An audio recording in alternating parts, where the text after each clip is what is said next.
Warahmatullahi wabarakatuh. Alhamdulillahirabbil alamin wa bihi nasta'in ala umur dunya waddin.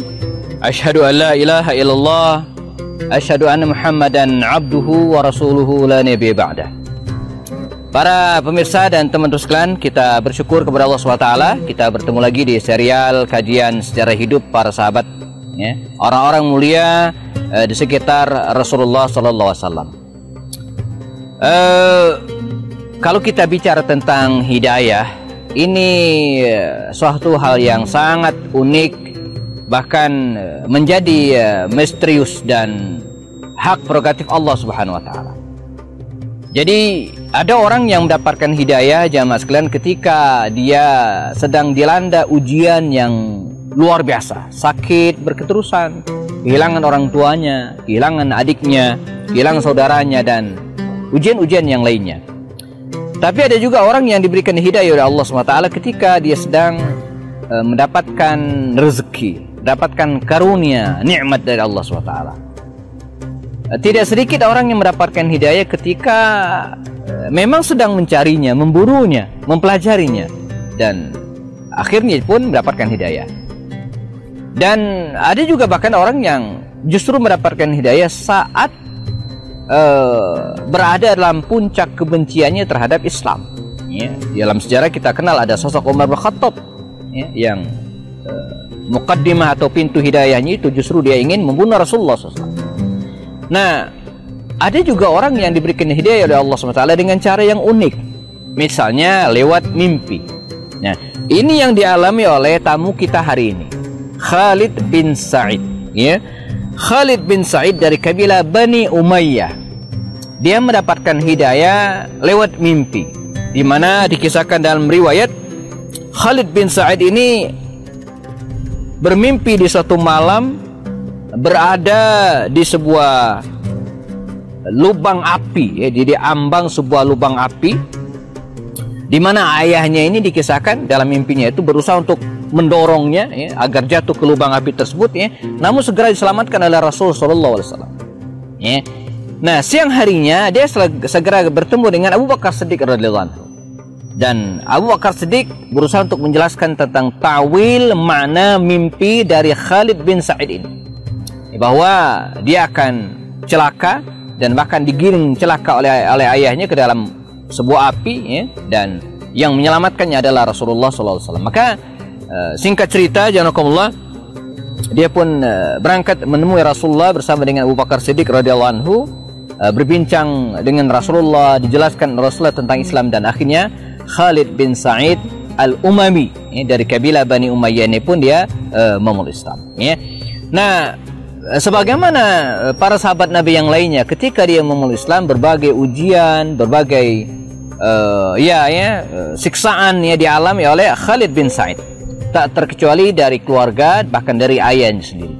Dikisahkan dalam riwayat bagaimana Khalid bin Sa'id ini pernah dijemur di padang pasir yang panas, ya, sampai berhari-hari. Bahkan dia pernah dipenjarakan oleh ayahnya, sempat kabur, dipenjarakan lagi.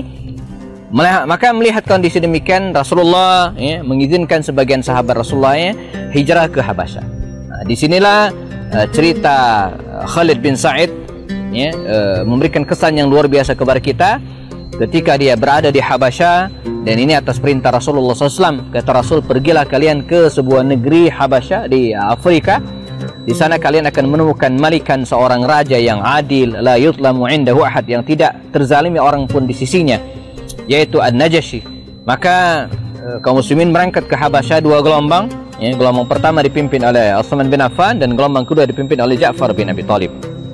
Pada gelombang yang kedua, Rasulullah memerintahkan kepada mereka, kalian, kata Rasul, jangan pulang, jangan meninggalkan Habasyah sebelum ada perintah dari saya. Ya. Maka berangkatlah Khalid bin Sa'id dan kemudian dengan hampir 100 kaum muslimin ke Habasyah waktu itu. Dan sesuai dengan pesan Rasulullah, ya, mereka stay di Habasyah, ya, sampai tahun ke-7 Hijriah. Di mana setelah Rasulullah hijrah ke Madinah Al-Munawwarah dan berbagai peristiwa terjadi, ada perang Badar, perang Uhud, perang Khandaq, dan diakhiri dengan perjanjian Hudaybiyah, ya, lalu kemudian ada perang Khaybar. berdasarkan perjanjian Hudaybiyah antara Rasulullah dan kaum muslimin dan orang-orang kafir Quraisy, mereka berpeluang untuk melebarkan sayap dakwah. Rasulullah kemudian mengirimkan berbagai utusan ke beberapa raja dan penguasa. Tak terkecuali Rasulullah juga mengirimkan utusannya ke An-Najasyi. Surat beliau dibawa oleh Amr bin Umayyah Ad-Damri untuk menghadap Raja An-Najasyi. Maka berangkatlah Amr bin Umayyah Ad-Damri ini ke Habasyah dan bertemu dengan Raja Habasyah, didakwahi, dan An-Najasyi pun memeluk Islam. Nah, bagaimana dengan Khalid bin Sa'id? Peran apa yang diberikan oleh Khalid bin Sa'id dalam peristiwa ini? Ada kisah menarik bahwa Rasulullah selain mengutus Amr bin Umayyah Ad-Damri untuk mendakwahi Raja An-Najasyi, beliau juga melamar putri Abu Sufyan bin Harb yang sudah muslimah, Ramlah bintu Abu Sufyan, yang juga dikenal dengan Ummu Habibah. Ummu Habibah waktu itu statusnya janda karena suaminya meninggal dunia. Ini juga bagian dari hikmah pernikahan Rasulullah.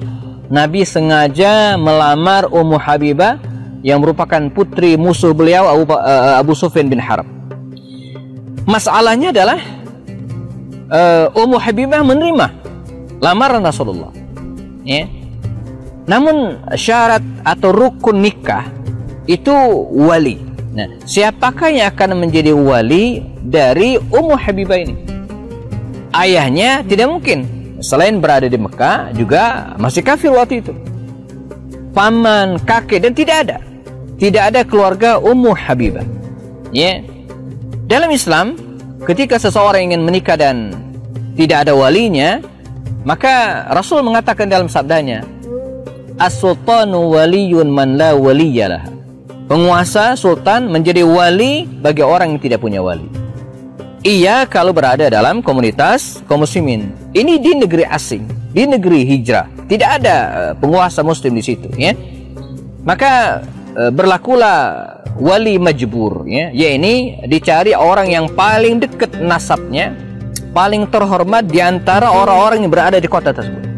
Misalnya contoh saja dalam konteks hari ini, suatu saat teman-teman sekalian mungkin pergi ke luar negeri, ke wilayah Eropa, menikah dengan wanita di sana, mungkin orang Indonesia juga. Nah, dia nggak punya saudara siapapun, maka dia bisa dinikahkan atau walinya adalah muslim setempat yang nasabnya paling dekat dengan wanita itu. Mungkin orang Indonesia juga yang dianggap paling soleh dan paling berilmu di antara mereka. Nah, siapakah yang akan menjadi wali dari Ummu Habibah untuk menikah dengan Rasulullah, dan bagaimana pernikahan Rasulullah dengan Ummu Habibah ini kita akan bahas setelah yang berikut. Tetap bersama kami di program Orang-Orang Mulia di Sekitar Rasulullah. Rasulullah SAW melamar Ummu Habibah binti Abu Sufyan yang tinggal di Habasyah, dan lamaran pun beliau diterima. Nah, pertanyaannya adalah siapa yang menjadi wali? Dari penelusuran para sahabat Nabi waktu itu, orang yang paling dekat dengan Ummu Habibah, yakni sesama kabilah Umayyah, adalah Khalid bin Sa'id, sahabat Nabi yang sedang kita bahas pada kesempatan kali ini. Maka terjadilah pernikahan yang unik, jamaah. Rasulullah berada di Madinah Al-Munawwarah, Ummu Habibah berada di Habasyah dengan walinya Khalid bin Sa'id, dan siapakah yang menerima atau sebagai wakil Rasulullah untuk menikah dengan Ummu Habibah ini? Dialah Raja An-Najasyi. Jadi wakil Rasulullah Raja An-Najasyi, walinya adalah Khalid bin Sa'id, dan terjadilah pernikahan dari jarak jauh.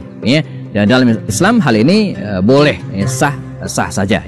Rasulullah SAW memerintahkan kepada para sahabat Nabi juga untuk kembali ke Madinah Al-Munawwarah, karena kondisi sudah aman, sudah nyaman, maka para sahabat Nabi dikisahkan segera balik ke Madinah Al-Munawwarah, persis seperti atau setelah perang Khaybar. Para sahabat karena diperintahkan oleh Rasulullah untuk kembali ke Madinah, maka kembalilah mereka ke Madinah Al-Munawwarah, termasuk Khalid bin Sa'id. Disambut dengan senang luar biasa oleh Rasulullah. Bahkan dalam kalimatnya Rasulullah pernah mengatakan, la adri li ayyihima ana usar biqudumi Ja'far am bi fathi Khaybar. Saya tidak tahu, kata Rasul, mana yang membuat saya bahagia hari ini. Apakah karena kedatangan Ja'far dan kawan-kawan, diantaranya Khalid bin Sa'id, atau karena kemenangan perang Khaybar. Ini bentuk rasa senang Rasulullah SAW dengan kehadiran Khalid bin Sa'id bersama dengan sahabat Nabi yang datang dari Habasyah. Nah, selanjutnya Khalid bin Sa'id berdiam di Madinah Al-Munawwarah bersama Rasulullah SAW, dan ada satu hal yang menjadi spesial bagi Khalid bin Sa'id dibanding dengan para sahabat Nabi yang lainnya. Beliau diangkat oleh Rasul sebagai juru tulis, yang menulis surat Rasulullah SAW ke berbagai kabilah dan raja pada waktu itu. Dan Rasulullah SAW memerintahkan kepada Khalid bin Sa'id pada awal surat tersebut untuk menulis Bismillahirrahmanirrahim. Maka dalam sejarah dicatat orang yang pertama kali di masa Rasulullah sampai sekarang itu saja, yang pertama kali menulis Bismillahirrahmanirrahim untuk surat itu adalah Khalid bin Sa'id radhiyallahu anhu. Dan Rasulullah juga pernah mengirimkan Khalid bin Sa'id ini, tugas oleh Rasul untuk berangkat ke Yaman, untuk mengumpulkan zakat dan sedekah dari penduduk Yaman yang sudah ditaklukkan oleh kaum muslimin pada waktu itu. Sisanya jemaah, Khalid bin Sa'id ini bersama Rasulullah sampai beliau meninggal dunia, dan di masa pemerintahan Abu Bakar Siddiq, Khalid bin Sa'id pun ikut berjuang bersama dengan para sahabat. Ada yang mengatakan Khalid bin Sa'id ini agak telat membaiat Abu Bakar Siddiq karena beliau waktu itu berada di Yaman. Namun pada akhirnya atas ajakan Ali bin Abi Thalib serta yang lainnya, yang awalnya dia agak ragu untuk membaiat Abu Bakar, akhirnya pun dia membaiat Abu Bakar Siddiq. Sehingga kita bisa bantah kalau dia mengatakan antara Abu Bakar dan Khalid ada problem, ada masalah, tidak.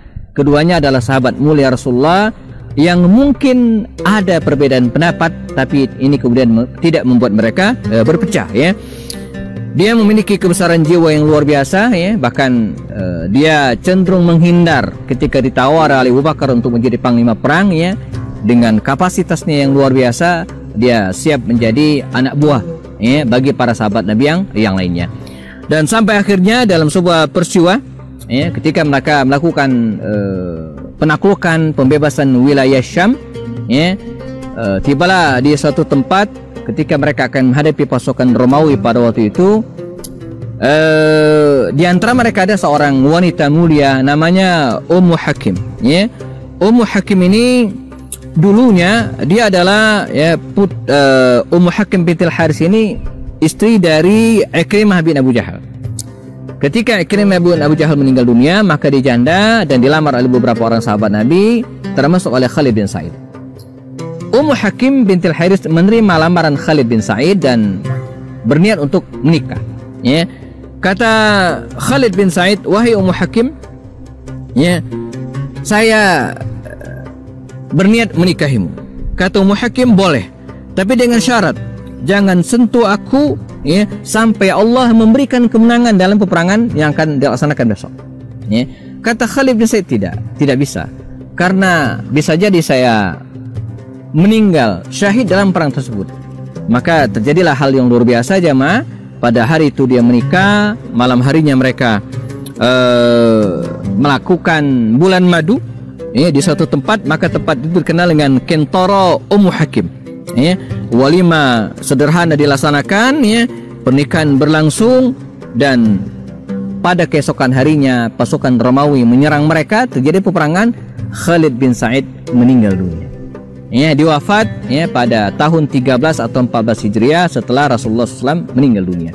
Seorang sahabat Nabi yang luar biasa, yang masuk Islam sejak awal, dan siap menghadapi berbagai rintangan, ujian, dan dengan izin Allah SWT dia bisa melewati rintangan-rintangan tersebut. Kita berharap bisa meneladani sahabat Nabi ini. Di tengah berbagai ujian yang kita hadapi, kita bisa bertahan dalam keimanan kita. Kita bertemu lagi pada seri berikutnya bersama saya Happy Andi Bastoni. Assalamualaikum warahmatullahi wabarakatuh.